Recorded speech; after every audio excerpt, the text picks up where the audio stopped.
Est-ce que Georges Kejman, il y a nos premiers colloques, c'était déjà un peu le même débat, disait à cette table, c'est la dernière vache sacrée de la République. On n'y touchera jamais. Alors que nous a fait la démonstration ensuite. Je vous invite à vous rapporter à son exposé qu'on trouve toujours dans des anciens légicom. Il exposait en quoi il était totalement suranné, déplacé, qu'on perdait sur des questions de procédure comme les myriamètres de distance sur les délais de comparution qui étaient ridicules, etc.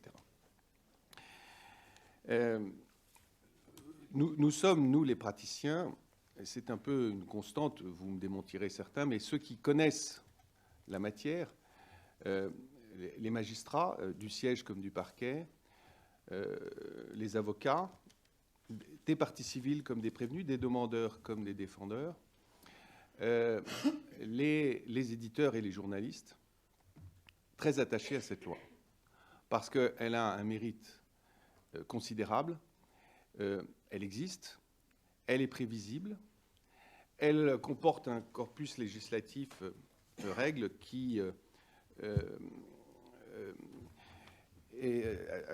auquel s'ajoute tout un corpus jurisprudentiel de droit prétorien, comme par exemple celui sur la bonne foi, qui n'est pas apposé par la loi de 81, qui nous offre une certaine certitude, une certaine lisibilité, une prévisibilité sur ce qu'on peut dire ou ne pas dire. Et à chaque fois, c'est un travail d'orfèvre, fort des arguments qu'on lui présente, le juge met le curseur un petit peu à droite, un petit peu à gauche, au gré des cas in concreto, pour reprendre l'expression de ce matin, qui lui sont soumis, et mettre la barrière, la frontière entre ce qu'on peut dire et ce qu'on ne peut pas dire, s'agissant d'une liberté fondamentale qui nous disent les rédacteurs selon la formule de Mirabeau, est le droit le plus précieux de l'homme, parce que c'est celui qui encadre tous les autres, doit être régi. Alors faut-il cette justice de classe, comme certains l'ont dit quelquefois, cette 17e, cette espèce de club anglais où on a nos porte-serviettes, je l'ai lu dans un article du Monde il n'y a pas longtemps, pas tous, hein, mais où on passe des heures à écouter des témoins qui souvent n'ont pas grand-chose à dire, mais avec beaucoup de respect, de courtoisie. On entend aussi des heures, quelquefois, les avocats à plaider pour redire tous la même chose, et pas souvent très brillamment, mais où on prend le temps de la justice et on a des jugements très motivés, beaucoup plus motivés que tous ceux des autres chambres correctionnelles du tribunal de Paris, qui se penchent sur les questions de droit, sur la jurisprudence, sur les cas qui lui sont soumis, sur l'article 10, et à chaque fois des paragraphes très savants qui sont ensuite commentés dans les bonnes revues. Est-ce que cette justice a encore sa place?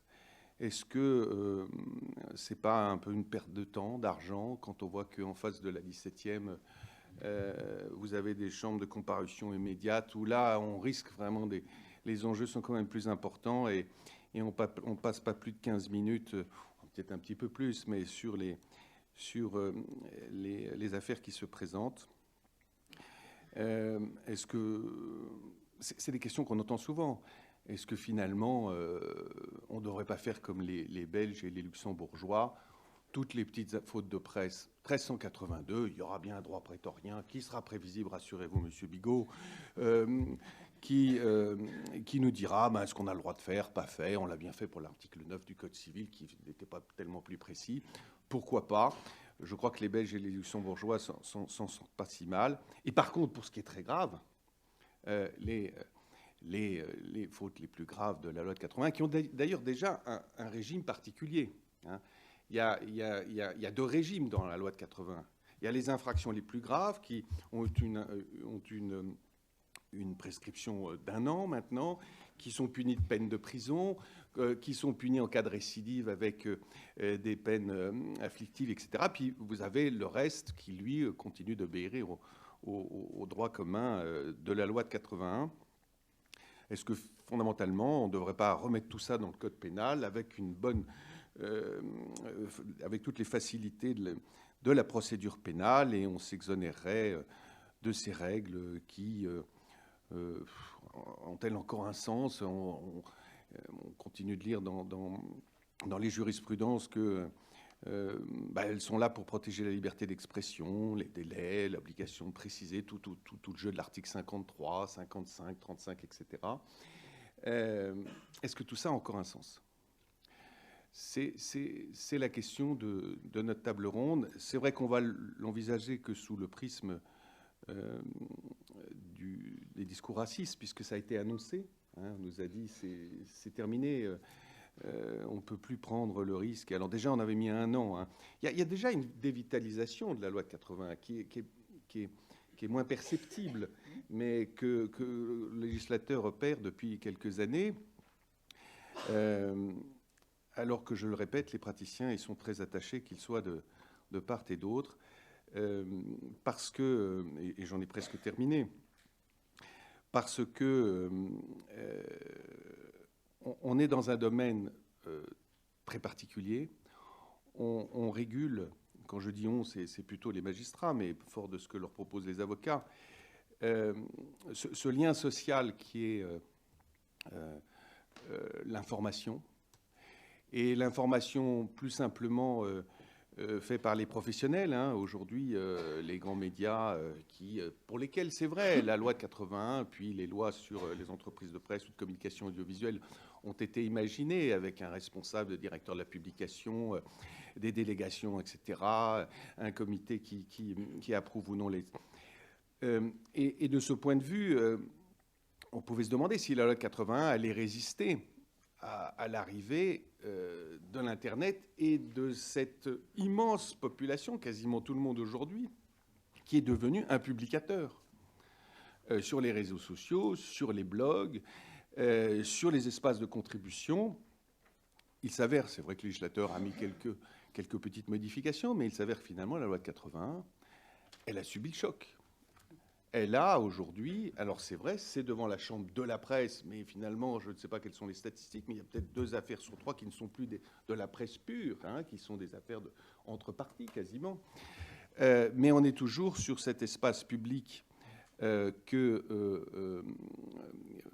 la loi de 81 a vocation à encadrer. Hein. La loi de 81, c'est la loi sur la publication.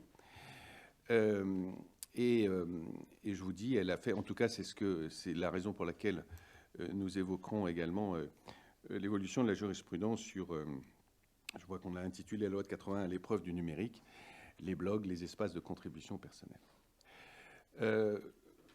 Je disais pour commencer que c'est une question récurrente qu'on vous pose. Je pense qu'elle n'a jamais été d'une telle acuité aujourd'hui.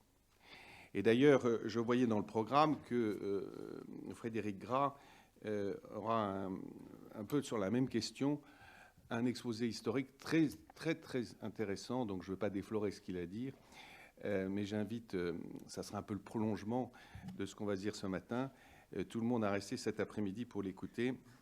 Des lois scélérates aux premières applications par les tribunaux du délit d'apologie de terrorisme, puisque cette dévitalisation, elle trouve aujourd'hui sa principale manifestation dans la sortie l'année dernière du délit d'apologie de terrorisme qui est désormais soumis totalement au droit commun, à la prescription de 3 ans devant les tribunaux, avec tout ce qu'offre le Code de procédure pénale pour poursuivre ceux qui ne font pourtant que commettre un délit d'expression et rien d'autre, d'exprimer quelque chose.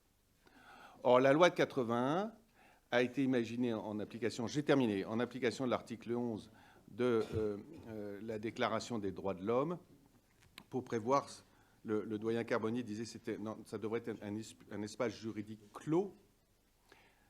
Toutes les premières dispositions, c'est le code pénal de la presse, toutes les infractions, et ensuite le code de procédure pénale de la presse, toutes les... Et elle avait été imaginée pour les expressions les plus graves, parmi lesquelles sans doute l'apologie de terrorisme. C'est donc déjà une forme d'atteinte assez importante qui a été faite par le législateur à cette occasion que d'enlever de la loi de 81 ce délit, alors que précisément, puisque c'était l'expression la plus grave, il méritait toutes les garanties imaginées en 1881 pour ceux qui s'expriment. Et d'ailleurs, je suis très heureux que nous ayons présidente de la 17e à ma gauche.